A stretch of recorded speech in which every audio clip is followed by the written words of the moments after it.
Badira itsasoa inoiz ikusten ez duten itsasontziak. Ez dira lehorretik. Eraiki ziren diketik irteten. Baina historiaz betetako itsasontziak dira. Euren lanarekin itsasontzia posible egin zuten pertsona guztien historiaz. Itsasontzi horiek ez duten nabigatzen. Baina barruan, txaloak, zaporeak, proiektuak eta ilusioak garraiatzen dituzte.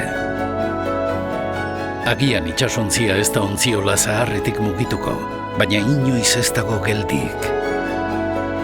Bizkaiko badiatik, altzairuzko arimarekin, zain ditugun norabide berri hoietara guztietara bidaiatzen duelako.